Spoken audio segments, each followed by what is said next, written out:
بسم اللہ الرحمن الرحیم والصلاة والسلام علی رسول الکریم وعلی آلہ وأہلہ اجمعین۔ معزز سامعین، میرے محترم بھائی بہن، دوست، احباب، بچے بچیاں، تمام اہل ایمان کو میری طرف سے سلام ہو۔ ہمارا نیا سال تو ہجری کے اعتبار سے ہوتا ہے تو وہ محرم ہو گیا ہے۔ ہر آنے والا سال ہماری زندگی کا بہت بڑا حصہ ہم سے چھین کے لے جاتا ہے اور ہم بے بس ہو کر اسے دیکھتے ہی رہ جاتے ہیں۔ دنیا کی ہر چیز پر ہم نے اپنے پہرے بٹھائے ہوئے ہیں، لیکن وقت اور زندگی جو سب سے قیمتی سرمایہ ہے، روزانہ ہم سے گردش دوران، سورج اور چاند کی گردش، دن اور رات کا ہیر اور پھیر، کہ ہماری زندگی ہم سے چراتا چلا جاتا ہے۔ اللہ کا غیبی نظام ہماری زندگی سے ٹائم کو، وقت کو گھٹاتا چلا جاتا ہے، یہاں تک کہ ہر آنے والی وہ موت کو گلے لگا کر اللہ کے پاس پہنچ جاتا ہے۔ تو نئے سال کے حوالے سے دو باتیں کرنی تھی۔ واقعہ کربلا کے حوالے سے تو میرے کلپ کافی چل رہے ہیں۔ ایک حدیث پہلے سناؤں گا، اس کے بعد دو حدیثیں اور بس۔ میرے نبی نے ارشاد فرمایا کہ علموا اولادکم القرآن ومحبتی ومحبت اہل بیتی او کما قال۔ میرے نبی نے فرمایا کہ اپنی اولاد کو تین چیزیں سکھاؤ۔ ایک قرآن سکھاؤ کہ قرآن زندگی گزارنے کا طریقہ بتاتا ہے۔ میڈیکل سائنس ہو یا انجینئرنگ سائنس ہو یا کائنات کا کوئی بھی علم ہو، وہ انسان بننا نہیں سکھاتا۔ اناٹمی پڑھ کے ڈاکٹر بن جائے گا، انسان بننے کے لیے قرآن پڑھنا پڑے گا، سیکھنا پڑے گا۔ تاجر، سیاستدان، زمیندار، بادشاہ، بیگم، ملکہ، رانی، فقیراً فقیر، امیراً امیر، سب اس چیز کے محتاج ہیں کہ زندگی کیسے گزارنی ہے، اچھی زندگی جس پر اللہ بھی راضی ہو اور ہم بھی سکون سے رہیں، وہ قرآن ہے۔ کہ قرآن ان ھذا القرآن یہدی للتی ہی اقوم، یہ دعویٰ صرف قرآن کا ہے۔ میرا اللہ فرماتا ہے کہ صرف قرآن ہی ہے جو تمہیں صحیح زندگی گزارنے کا طریقہ بتاتا ہے۔ ہمارے گھروں کی زندگی انتشار کا شکار ہے۔ شادی ہوتے ہی طلاقیں ہو رہی ہیں، طلاقوں کی ریشو بڑھ رہی ہے کہ والدین اپنے بچے بچیوں پر صرف پڑھائی پڑھائی پڑھائی، اور ہمارے پاکستان میں پڑھائی تو ہے نہیں، صرف کاروبار ہے۔ تو بچے بچیوں کو پتہ ہی نہیں ہوتا جب شادی ہوتی ہے کہ زندگی کیسے گزارنی ہے۔ ایسے والدین کو بھی نہیں پتہ ہوتا کہ ہم نے اپنی اولاد کو کس بنیاد پہ کھڑا کرنا ہے۔ تو قرآن وہ زندگی بتاتا ہے جس پر چل کر ہر بڑا چھوٹا، بڑی چھوٹی خوشگوار زندگی گزار سکتے ہیں۔ تو آپ نے فرمایا کہ اپنی اولاد کو قرآن سکھاؤ۔ دوسرا فرمایا وہ محبتی، اور میری محبت سکھاؤ، کہ آپ نے فرمایا لن یؤمن احدکم حتی اکون احب الیہ من الناس وولدہ ووالدہ اجمعین۔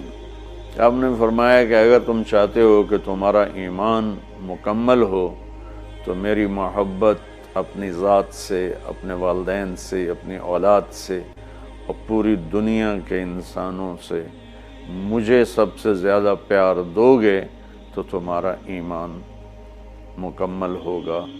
تو اللہ کے نبی کی محبت کے بغیر ایمان کامل ہو نہیں سکتا۔ اب محبت کا کیا پیمانہ ہے، کیا معیار ہے؟ ایک ہم نے بنائے ہوئے ہیں، مختلف معیار بنائے ہوئے ہیں عشق رسول کے، محبت رسول کے، لیکن میں وہ معیار بتاؤں گا جو نہ میرا بتایا ہوا نہ کسی اور کا، وہ میرے نبی کا بتایا ہوا ہے کہ اللہ کے رسول سے پیار کرنے والے ہوتے کون ہیں۔ تو آپ وضو فرما رہے تھے، صحابہ آپ کے وضو کا پانی نیچے سے یوں بک بھر بھر کے کوئی پی رہا ہے، کوئی منہ تے لا رہا ہے، کوئی ہتھاں تے، کوئی سینے تے. تو آپ نے پوچھا ما یحملکم علی ھذا، بھئی یہ کیا کر رہے ہو، کیوں کر رہے ہو؟ کہ حبا للہ ولرسولہ. تو صحابہ نے عرض کی یا رسول اللہ آپ اور آپ کے رب کی محبت میں کر رہے ہیں. سبحان اللہ. تو ہم نے فرمایا کہ میں تمہیں بتاتا ہوں کہ مجھ سے محبت کرنے والا اور اللہ سے محبت کرنے والا کون ہے. ایڈا سستا سودا نہیں ہے کہ صرف میرے وضو دا پانی تسی پی لو تے تسی میرے عاشق بن جاؤ. کہ وہ میں تمہیں بتاتا ہوں کہ اللہ اس کے رسول سے محبت کا پیمانہ کیا ہے. وہ پیمانہ ہے کہ اگر تم اس پر پورے اتر گئے تو دو طرفہ کام ہو جائے گا. تم اللہ رسول سے پیار کرو گے، اللہ رسول تم سے پیار کریں گے. تو ہم نے فرمایا فَلْيَصْدُقِ الْحَدِيثَ إِذَا حَدَّثَ. جو مجھ سے اور میرے رب سے پیار کرتا ہے اس کی پہلی نشانی یہ ہے کہ وہ ہمیشہ سچ بولتا ہے، کبھی جھوٹ نہیں بولتا. اس پیمانے پہ پاکستان کے 22 کروڑ انسانوں کو تولو تو چند ہزار ہی نکلیں گے، ورنہ میرے ملک پہ جھوٹ کی لعنت چھائی ہوئی ہے. فَلْيُؤَدِّ الْأَمَانَةَ إِذَا تُؤْمِنَ. جو مجھ سے اور میرے اللہ سے پیار کرتا ہے وہ کبھی کسی کو دھوکہ نہیں دیتا، ہمیشہ دیانتداری سے کام کرتا ہے، دیانتداری سے ہر ڈیل کرتا ہے. اس پر تولیں تو پورے پاکستان کے بازار، تجارت، سیاست، ذمہ دارہ، لین دین دھوکہ ہی دھوکہ ہے، فراڈ ہی فراڈ ہے. اس میں بھی چند سو ہی نکلیں گے جن کو اللہ رسول کے محبت کی گارنٹی ملے گی.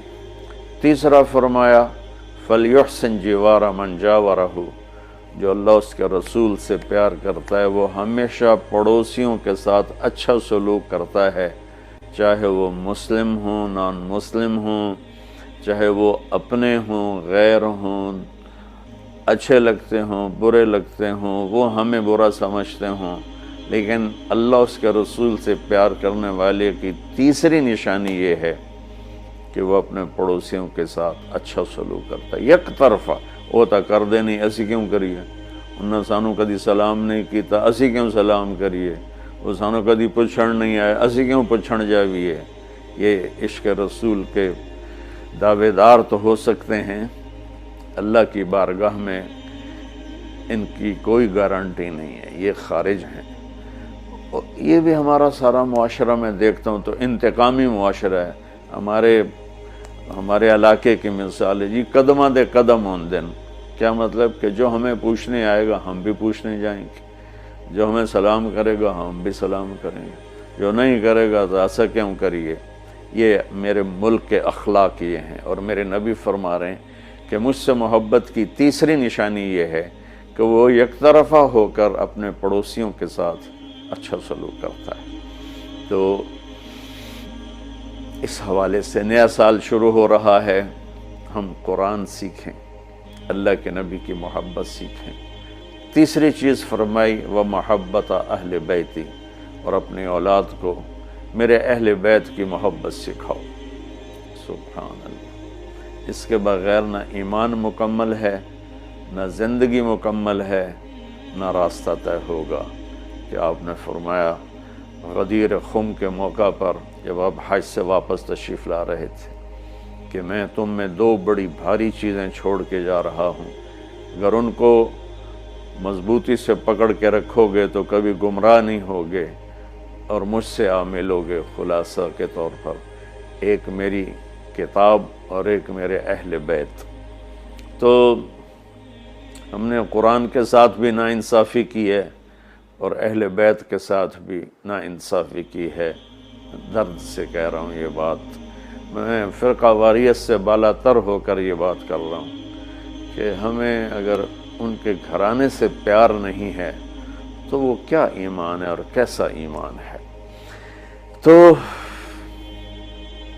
اللہ اس کے رسول نے جو محبت کی نشانی بتائی ہے وہ بھی میں نے بتا دی، اور جو اللہ کے نبی فرما رہے ہیں کہ 3 کام اپنی اولاد کو سکھاؤ: قرآن، میری محبت، میرے اہل بیت کی محبت۔ تو آؤ بھائی، ہم اپنے ملک کے لیے بھی ایک اچھے پاکستانی بنیں، سچ بول کے، دیانتداری، محبت، ایثار، وفا، صحیح تولنا، صحیح بولنا، اور ماں باپ کی خدمت، بیوی کے ساتھ اچھا سلوک، اولاد کے ساتھ محبت۔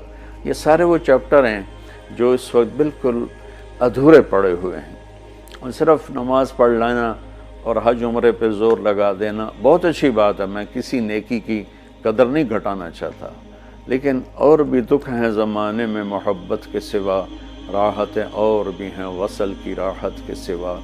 اسلام تو ایک زندگی ہے، یہ تو چند مختصر عبادات پوری زندگی پر تو نہیں ہے نا۔ اس لیے میری فریاد سنو اللہ کے واسطے، علماء سے بھی کہتا ہوں، خطیبوں سے بھی کہتا ہوں، اپنا مسلک پیش نہ کرو، اسلام پیش کرو۔ اسلام ایسی خوبصورت زندگی ہے کہ اس کا خریدار آپ کو ہر انسان بنے گا۔ آپ سن لیں گے تو آپ کا احسان ہوگا، اب کر لیں گے تو آپ کی دنیا بھی بنے گی، آخرت بھی بنے گی، ورنہ فقیرانہ آئے صدا کر چلے، میاں خوش رہو ہم دعا کر چلے۔ وہ جو گیت تم نے سنا نہیں، میری عمر بھر کا ریاض تھا، میرے درد کی تھی وہ داستاں جسے تم ہنسی میں اڑا گئے۔ السلام علیکم۔